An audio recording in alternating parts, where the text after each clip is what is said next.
शहर को अलविदा करते हुए अपने होटल से निकल रहे हैं सीधे फतेहपुर सीकरी के लिए, जिसका फतेहपुर सीकरी से आगरा का टोटल डिस्टेंस 40 किलोमीटर का है।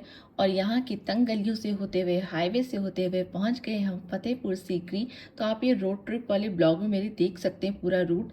और फतेहपुर सीकरी पहुँचने के बाद ही हमें दिखा अकबरी दरवाज़ा, जो कि मेन एंट्रेंस है फतेहपुर सीकरी का। फतेहपुर सीकरी दो पोर्शंस में बटा है, फतेहपुर और सीकरी। फतेहपुर जहाँ बुलंद दरवाज़ा और सलीम चिश्ती जी की दरगाह है, और सीकरी वो एरिया जहाँ अकबर का फोर्ट, जोधाबाई महल, बाकी सब चीज़ें हैं। तो चलिए फिर चलते हैं।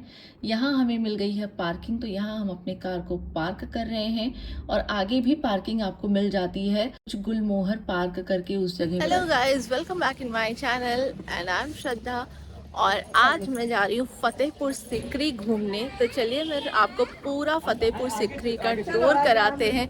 मेरे साथ मेरी मम्मी, मेरी पूरी फैमिली है। तो सामने वहाँ पे फतेहपुर सीकरी का फोर्ट स्टार्ट है, जोधाबाई महल और बाकी चीज़ें, बुलंद दरवाज़ा। तो यहाँ एक सामने होटल एंड हॉस्पिटल था, जोधा रेस्टोरेंट नाम से, जहाँ हम लोगों ने अपनी कार को पार्क किया है। यहाँ से बुलंद दरवाजे तक की दूरी 1 किलोमीटर की थोड़ी सी चढ़ान के साथ है। यहाँ तक आप अपना कार ला सकते हैं, बट फिलहाल समिट की वजह से, G20 की वजह से कार अलाउ नहीं थी। तो ये है आपके सामने बुलंद दरवाज़ा, देश का सबसे बड़ा दरवाज़ा। अगर हम इसकी बात करें तो ज़मीन से आसमान तक, यानी पूरी फुल लेंथ इसकी 176 फीट की है। और अगर सिर्फ दरवाजे की बात करें सीढ़ी से ऊपर की, तो 134 फीट का ये दरवाज़ा है, 90 फीट की चौड़ाई है इसकी। अब हम लोग पहुंच गए हैं बुलंद दरवाज़ा, और यहाँ से हम लोगों ने एक गाइड हायर किया है जो पूरा फतेहपुर सीकरी हम लोग को घुमाने वाले हैं। तो अब आगे चल के मैं आपको गाइड को दिखाती हूँ, वही सब कुछ हमको घुमाएंगे फतेहपुर सीकरी ओवरऑल। टोटल 57 सीढ़ियाँ हैं इसमें, और बहुत ही खड़ी चढ़ान है। अगर इस सीढ़ी से ऊपर चढ़ के आप जब देखेंगे तो आपको पूरा फतेहपुर का व्यू मिलेगा, सिटी व्यू। सामने जो आप देख रहे हैं, यहाँ पहले ज़माने में लंगर लगता था, डैडी प्रैम ऊपर लेकर आ रहे हैं। तो चलिए फिर आगे चल के मैं दिखाती हूँ आपको। ये देखिए पूरा फतेहपुर सीकरी का व्यू मिल रहा है, सिटी व्यू। और छोटे छोटे से स्टॉल्स यहाँ लगे हुए हैं। अंदर सलीम चिश्ती जी की दरगाह है, इस वजह से शूज़ अलाउ नहीं है, शूज़ बाहर ही रख देते हैं वहाँ पर नेट में। और इसके बाद मैं अब आपको ऊपर अंदर लेके चलती हूँ। उससे पहले एक बार बुलंद दरवाज़ा दिखा दूँ, क्योंकि ये जो दरवाजे हैं, इस पे जो आप नक्काशियाँ देख रहे हैं, कार्विंग, वो ही कार्विंग्स को जब शाहजहां ने बनवाया था ताजमहल, तो उसमें लिया था। बहुत ही खूबसूरत है। और आपको जो ये दरवाजे दिख रहे हैं, खिड़कियाँ बालकनी टाइप की, यहाँ पे जो अकबर के 9 रत्न थे वो खड़े होते थे। टोटल 9 झांकियाँ हैं वो। तो अब यहाँ से हम चलेंगे अंदर। सामने आपको दिख रहा है फतेहपुर का अंदर का महल। तो यहाँ पे आपको जूते वगैरह अपने जमा कर देने हैं, इसका भी कुछ आपको रेंट देना पड़ता है, बाद में आके अपने शूज़ ले लीजिए। तो ये जो दरवाज़ा आप देख रहे हैं, ये मुग़ल ज़माने का ही है। और इसके बाद जब हम अंदर चलेंगे तो आपको वाइट मार्बल जो दिख रहा है सामने, वो सलीम चिश्ती जी की दरगाह है। और ये जब बना था अकबर के ज़माने में, तो सब कुछ लाल पत्थर से बना था। लेकिन जब सलीम बड़े हुए और उन्हें पता चला कि चिश्ती जी की वजह से उनका जन्म हुआ, तो उस खुशी में उन्होंने उनका मकबरा जो है वो मार्बल से बनवाया, वाइट मार्बल से। इधर में 2 जगह है माजी, फतेहपुर सीकरी। सीकरी इसके बैक साइड बना हुआ है पुराना गांव, इस साइड पूरा फतेहपुर बना हुआ है। और सामने दरगाह बाइट वाला हजरत शेख सलीम चिश्ती का। अकबर की पहले राजधानी दिल्ली थी। दिल्ली से एक अकबर को सपना हुआ औलाद के साथ। अकबर बादशाह 7 बार आए थे, नंगे पैर, नंगे से पैदल चल के। बाबा ने अकबर को वापसी की अजमेर में, राजस्थान में दरगाह ख्वाजा गरीब नवाज की। अकबर को अजमेर से एक हुक्म आया, अकबर तुझको औलाद होगा फतेहपुर सीकरी से, वरना दुनिया से कहीं से नहीं। अकबर एक बादशाह था, इसके पास लड़का नहीं था। अकबर की 3 बीवी थी। पहला जोधा अकबर, हिंदू जोधा, सुल्ताना बेगम मरियम। हिंदू जोधा से अकबर को बाबा के आशीर्वाद से लड़का हुआ। लड़के का नाम दिया पहला सलीम, दूसरा नाम दिया सीकू बाबा, तीसरा नाम जहांगीर नाका बादशाह। अकबर ने इस बिल्डिंग को 1570 में स्टार्ट किया, 1582 में कंप्लीट किया। बिल्डिंग को बनने में 12 साल लगा, 12। सामने वाला मॉस्क जमा मस्जिद, नमाज पढ़ने का जगह। मुस्लिम टाइम आज भी 5 टाइम का नमाज होता है ना।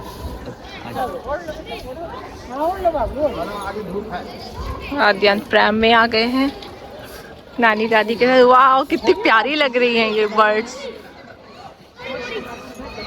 देखो कितनी सारी बर्ड्स है बेटा, पिजन्स है। तो सामने है ये जो आपको दिख रहे हैं दरवाजे, वो टोटल 84 रूम्स हैं। ये पहले मदरसा हुआ करता था, यहाँ बच्चे पढ़ने आते थे और जो टीचर थे वो थे अब्दुल फजल।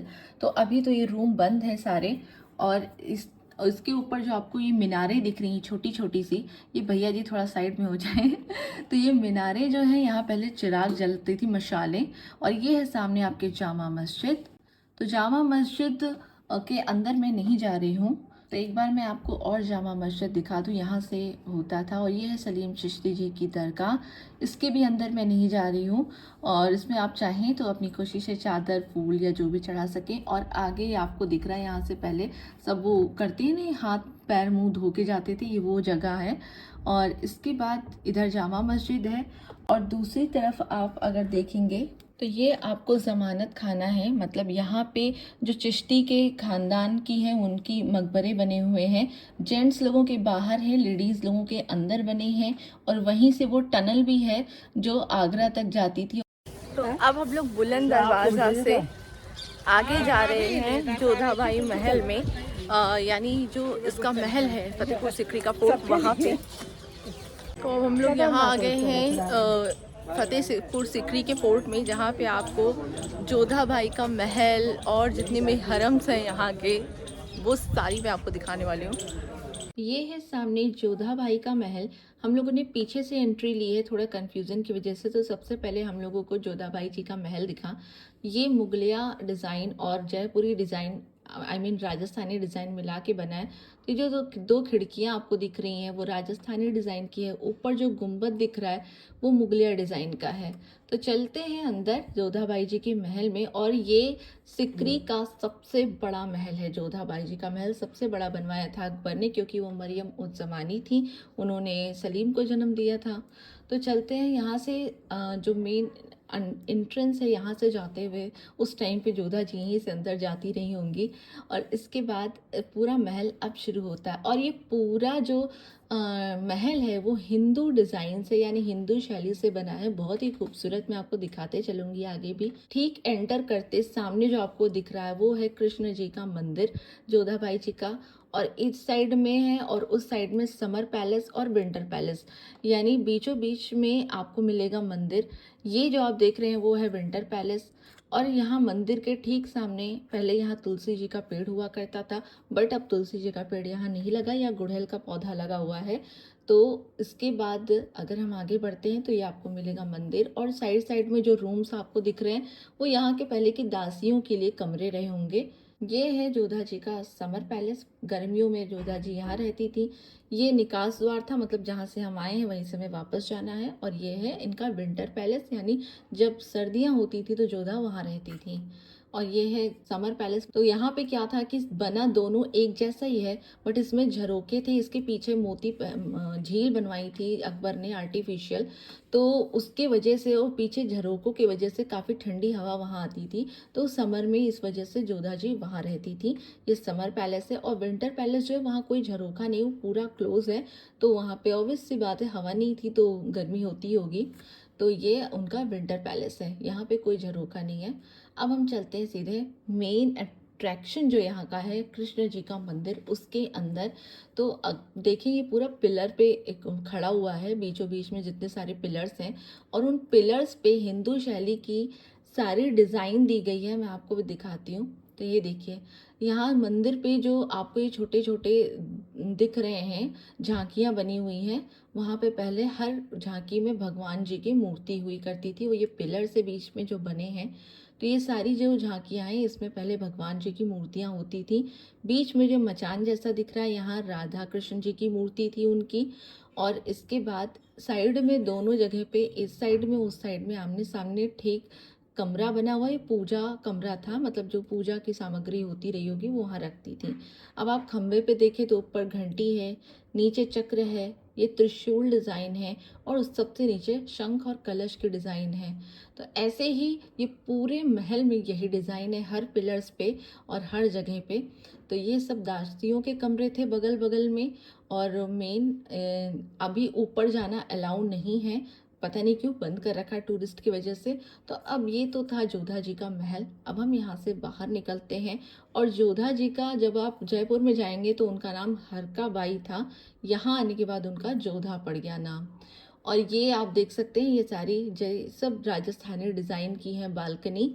और ये है, इस टाइम पे हम इनके विंटर पैलेस पे खड़े हैं, जहाँ कोई भी खिड़की या झरोखे नहीं है, जिससे बाहर की हवा नहीं आती थी, तो ये काफ़ी गर्म रहता था।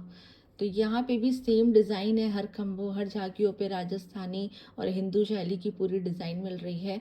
तो ये देखिए कितनी खूबसूरत आर्किटेक्चर है। मतलब अभी भी लोग बोलते हैं कि कुछ 2000 टाइप के कारीगर मिल जाते हैं फतेहपुर गांव में, जो इस तरीके की दिखा सकते हैं आर्किटेक्चर। तो अभी ये फील्ड जो आप देख रहे हैं, यहाँ से मेन एंट्री थी, बट हम लोग आ नहीं पाए, पीछे से आए। और यहाँ पे जो ये सारे लाइन से आप पिलर्स देख रहे हैं, अस्तबल हुआ करता था, यहाँ इनके घोड़े बंधते थे पहले के ज़माने में, जब उधर से लोग आते थे। अब हम आगे चलते हैं और हमारे सामने ठीक है पंचमहल। ये 5 फ्लोर्स पे बना हुआ है और इसमें टोटल 176 पिलर्स हैं। पहले फ्लोर पे 84, दूसरे पे है 56, तीसरे पे है 20, फोर्थ पे है 12 और सबसे टॉप वाला है उस पे 4 पिलर्स हैं। तो पहले यहाँ पे लोग हवा खाने या कोई ईद का चांद या कोई पूजा करने आते थे, या स्पेशली गर्मियों में हवा खाने आते थे, तो इसे एक तरीके का हवा महल भी बोलते हैं। इसके आगे चमेली के बाकी फूल होते थे, गुलाब के, तो ठंडी हवाओं के साथ वो फूलों की खुशबू आती थी, तो बहुत ही खूबसूरत होता था। सबसे टॉप पे राजा बैठते थे और उसके बाद उसके नीचे उनकी रानियाँ या जो भी बाद में आ जाए। ये देख सकते हैं, ये सबसे 84 पिलर्स पे टिका है, ये सबसे ग्राउंड फ्लोर वाला जो पंचमहल है। इसके बाद उसको बोलते हैं 4 चमन।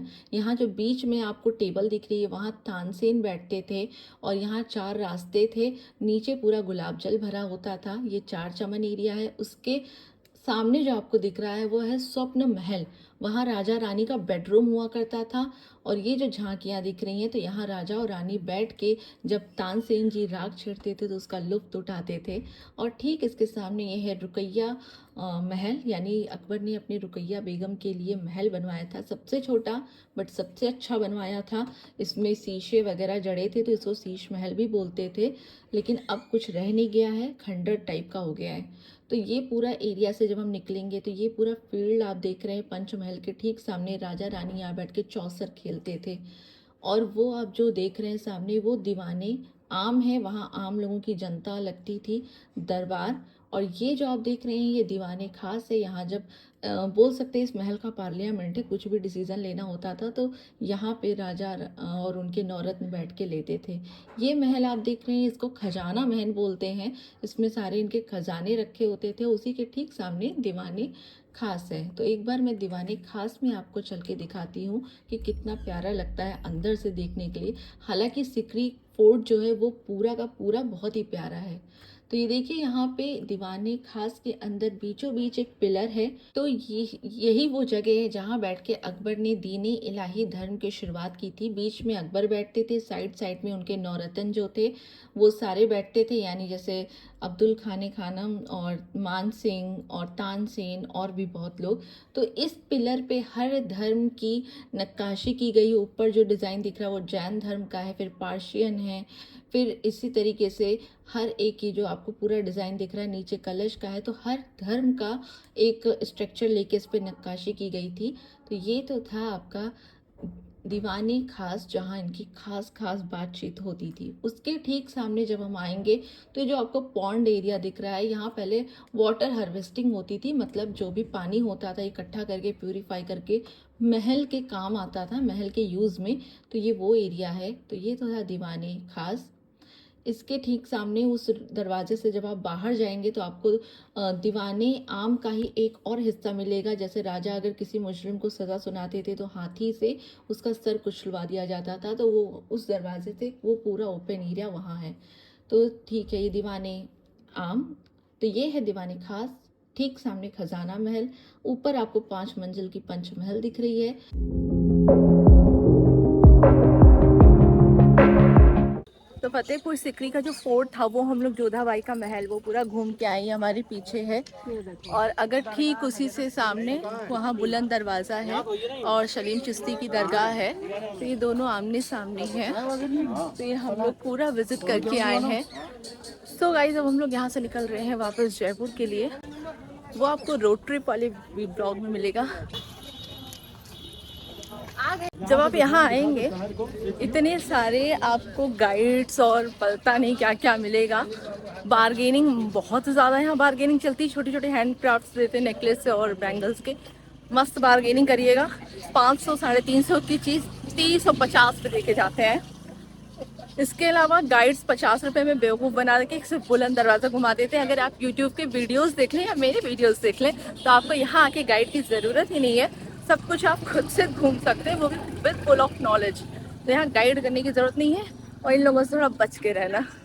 तो गाइस अगर ये वीडियो पसंद आए तो प्लीज़ वीडियो को लाइक करें, शेयर करें, चैनल को सब्सक्राइब कर लें। मिलते हैं नेक्स्ट ब्लॉग में। Bye bye.